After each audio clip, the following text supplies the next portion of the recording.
नमस्कार। आप देख रहे हैं बीसीसी न्यूज। मैं हूं रमा धीमान। आइए बुलेटिन की शुरुआत करें, लेकिन उससे पहले हेडलाइंस।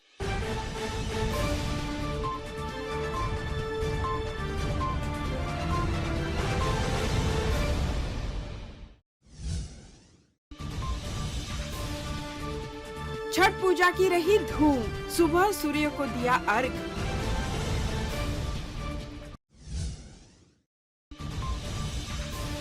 प्रत्याशियों की किस्मत हुई सील, 3 दिसंबर को होगी काउंटिंग।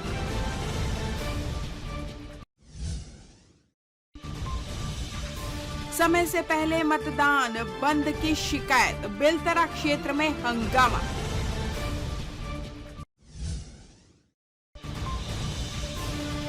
बच्चों को नहीं मिल रहा ग्राउंड, खेल कूद में कैसे बढ़ेंगे आगे।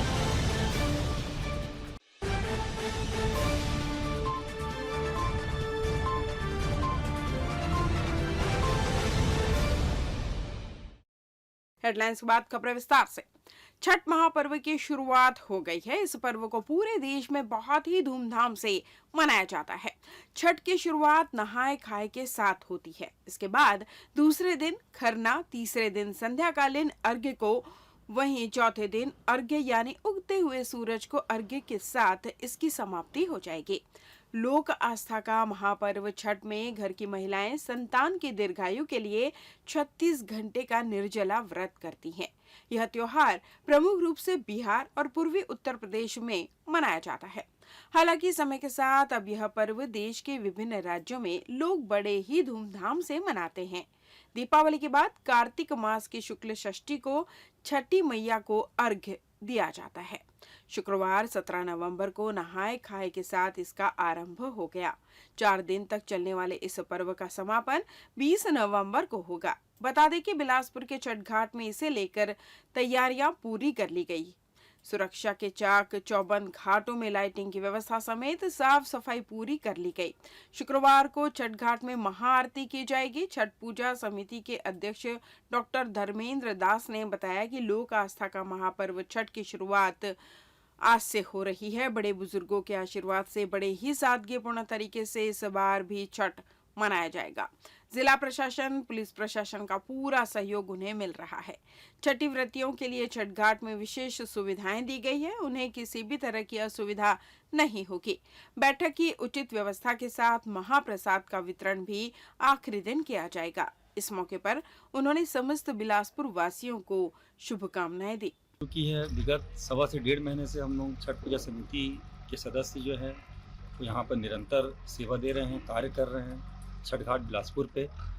और आज महाआरती है जिसकी तैयारी लगभग पूर्ण कर ली गई है। और मैं बिलासपुर वासियों से अनुरोध करूँगा, निवेदन करूँगा कि इस महापर्व में, महाआरती में यहाँ पर पूरे परिवार के साथ आएँ, सम्मिलित हों और इसको सफल मनाएं। आज की महाआरती कार्यक्रम में शाम को 5 बजे से है। विधानसभा चुनाव 2023 के दूसरे चरण का मतदान हो चुका है, जिसमें प्रदेश के 70 सीटों पर मतदान किए गए। वहीं अब जिलों में बने स्ट्रांग रूम में इन ईवीएम मशीनों को सुरक्षित रखा गया है, जहां कड़ी सुरक्षा के बीच मशीनों को सील कर दिया गया है। बिलासपुर जिले के सभी 6 विधानसभा क्षेत्रों से मतदान के बाद ईवीएम मशीनों को कोनी स्थित शासकीय इंजीनियरिंग कॉलेज भवन में बनाए गए स्ट्रांग रूम में लाया गया, जहां तमाम नियम और प्रक्रिया को ध्यान में रखते हुए अलग अलग विधानसभावार कमरों में सील कर दिया गया है। जिला निर्वाचन अधिकारी और रिटर्निंग ऑफिसर के अलावा जनप्रतिनिधियों के समक्ष यह कार्रवाई की गई, जहां सशस्त्र बलों को मुस्तैदी से तैनात कर दिया गया है। फिलहाल स्ट्रांग रूम में जिले के 6 विधानसभाओं के 108 प्रत्याशियों के भाग्य का फैसला बंद है, जो आगामी 3 दिसंबर को बाहर निकाले जाएंगे और मतगणना की जाएगी।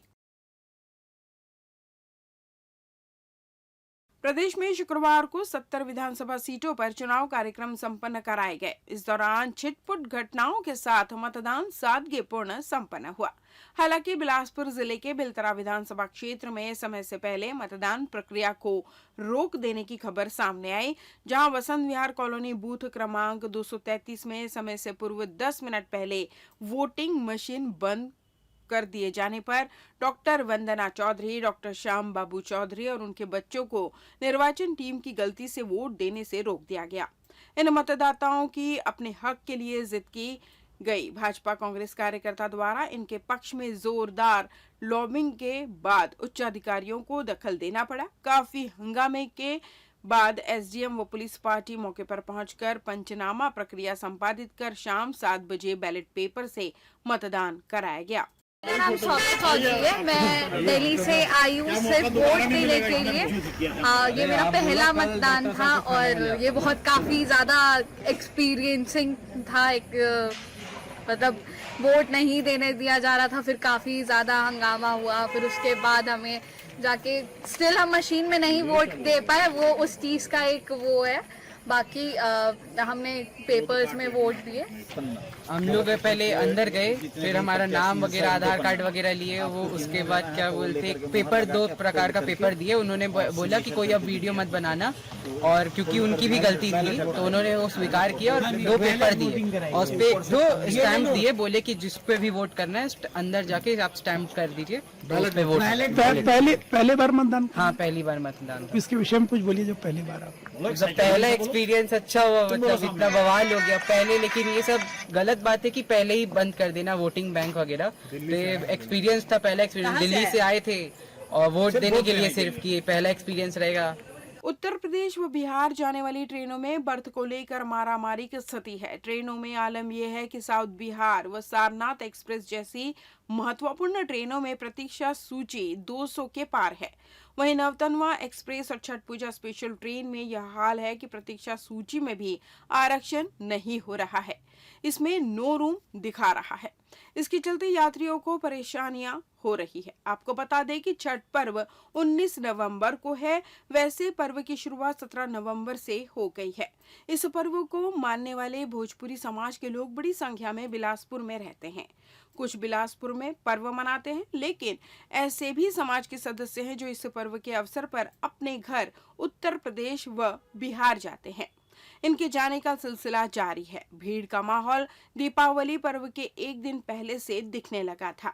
अब पर्व को कुछ ही समय ही शेष रह गया है, इसलिए समाज के सदस्य बड़ी संख्या में जाने लगे हैं। इन्हीं की भीड़ ट्रेनों में नजर आ रही है।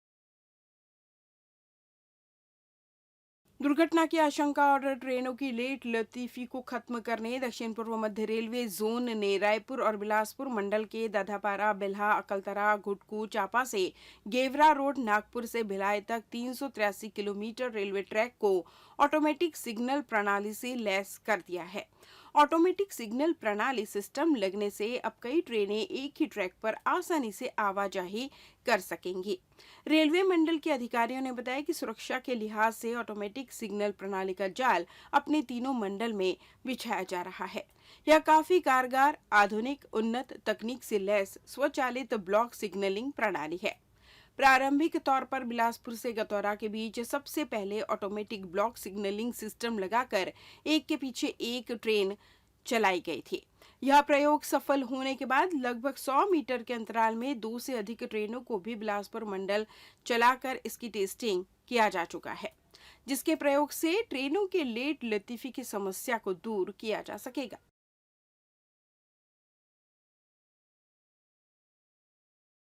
लेते हैं एक छोटा सा ब्रेक। पिछले 17 वर्षों से रियल एस्टेट के क्षेत्र में दे रहे हैं अपनी सेवाएं और लगातार शहर की जनता को एक नई लिविंग लाइफस्टाइल। अपने कार्यों एवं सेवाओं के माध्यम से लाखों लोगों की उम्मीदों को दिया है आकार। इसलिए जिले में ही नहीं, पूरे प्रदेश में इनकी पहचान है बरकरार। आपके सपनों के घर को हकीकत में बदल कर है दिखाना, इसलिए आपके लिए लेकर आए हैं भाटी आशिया।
ब्रेक के बाद आपका स्वागत है। बढ़ते हैं अगली खबर की ओर। शिक्षा विभाग जिले के स्कूलों में खेल का अभ्यास कराने के लिए खेल मैदान उपलब्ध नहीं करा पा रहा है।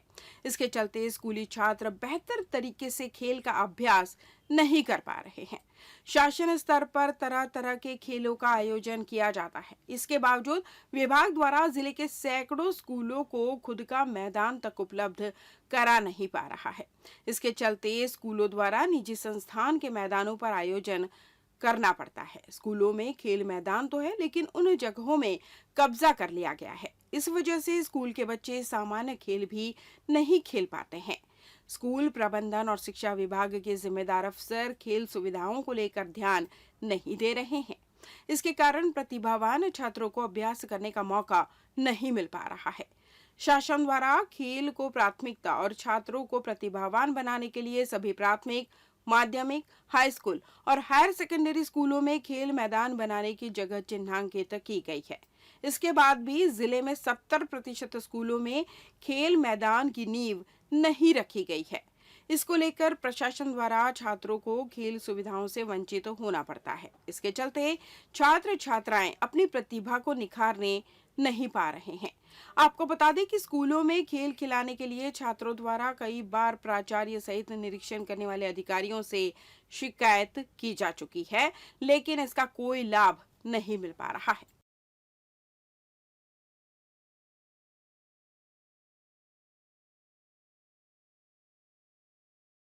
जिला अस्पताल में सिविल सर्जन और डॉक्टर के बीच उपजे विवाद को लेकर चल रहे जांच में ड्यूटी रोस्टर की जांच के निर्देश सीएमएचओ ने जांच कर रहे डॉक्टर को दिए हैं। आपको बता दें कि पूर्व में डॉक्टर और सिविल सर्जन के बीच उपजे विवाद को लेकर सीएमएचओ ने 3 सदस्यीय टीम गठित की गई, जो उक्त मामलों पर जांच कर अपनी report CMHO doctor Rajesh Shukla को सौंपेंगे। इसके बाद दोषियों पर कार्रवाई होगी। आपको बता दें कि महिला डॉक्टर को प्रताड़ित करने का आरोप तात्कालिक सिविल सर्जन अनिल गुप्ता पर लगाया गया है। तो वहीं उक्त मामले में सिविल सर्जन ने भी संबंधित डॉक्टर पर आरोप लगाया कि कहीं इलाज के एवज में पैसे लेने का आरोप है, तो कहीं बिना सूचना के अस्पताल से नदारद रहने का। ऐसे में इन सभी मामलों के चलते जिला अस्पताल में खींचतान शुरू हो गई है। तो वहीं सीएमएचओ डॉक्टर राजेश शुक्ला ने मामले को गंभीरता से लेते हुए 3 महिला डॉक्टर गायत्री बांधी, रंजना गुप्ता, शोभा गढ़ेवाल को जांच के निर्देश दिए हैं। वहीं इस बीच सीएमएचओ डॉक्टर राजेश शुक्ला को ड्यूटी रोस्टर में डॉक्टरों द्वारा साइन नहीं होने की शिकायत मिली, जिसको लेकर भी जांच कर दोषियों पर कार्रवाई के निर्देश दिए गए।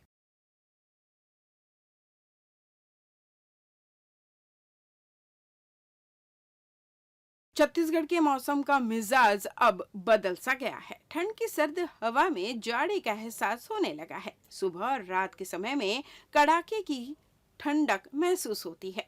रातों में कंबल और चादर के बिना गुजारा नहीं हो रहा है।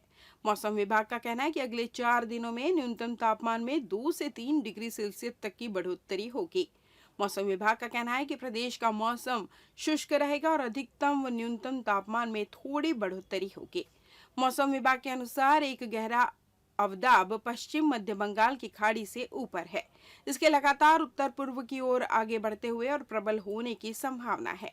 यह बांग्लादेश तट में मंगोल और खेपुपारा के पास टकराने की संभावना जताई गई है। वहीं बताया जा रहा है कि प्रदेश का मौसम शुष्क रहने की संभावना है।